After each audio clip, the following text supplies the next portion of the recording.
Welcome back, 6:24 on your Sunday morning. Even though Arizona is back open, you might still get a little bit anxious about going out and about. So we're talking to Dr. Paul Valbuena about how to manage that anxiety. Good morning, doctor. How are you? Good morning. Thanks for taking the time to talk to us. First of all, what type of issues are you seeing folks have about kind of the anxiety about going back into public after this pandemic? Sure. Well, first of all, thanks for having me this morning.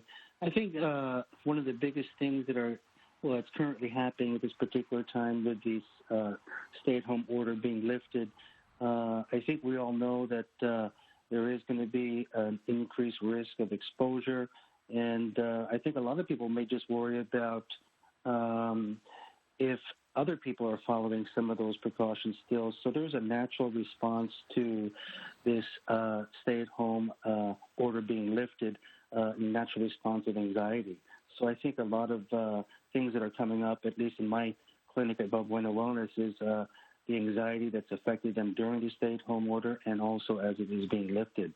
Yeah, it's kind of a 1-2 punch, isn't it? Because we had that anxiety of being kind of cooped up in our houses, and now there's the anxiety of going back out into public, and as you mentioned, some folks are still a little bit apprehensive about doing so. What's the best way to kind of, I guess, get over that anxiety, or can you even get over that anxiety? Sure. No, it is possible. I think first and foremost is just identifying what normal anxiety would be and kind of knowing your threshold. And if there are questions about whether your anxiety is actually, quote unquote, within normal or expected, if you're unsure about that, definitely consult your healthcare provider. I think the common theme currently is that there is still, even during the stay-at-home order, there was a level of unknown. And even as we progress and go out more into the public, there is still a level of unknown. And that unknown does cause anxiety for people. I think the first and foremost thing that people need to do is educate themselves and their families and their children on the facts. And again, if you educate yourself on facts, just limit some of the social media, some of the news coverages, and also control what you can control. Control your body. Take care of yourself. You got to eat healthy. You got to sleep well. You got to avoid substance abuse. Substance abuse has been a big issue and a big increase in incidence during this pandemic. So educating yourself, again, on the facts of COVID-19.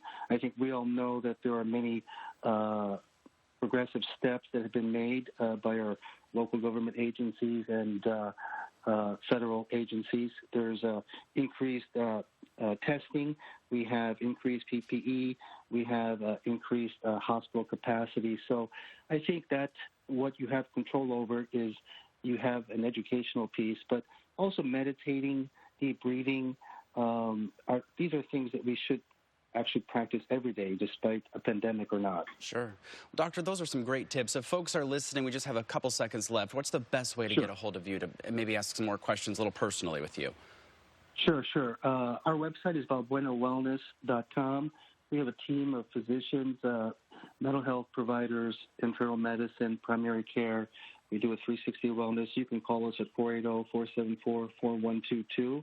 And again, we are a resource for anybody that has questions surrounding all this chaos, if you will, that is subsiding a bit. Sure. Well, doctor, thank you again for taking the time to talk to us. We appreciate it. Thank you very much.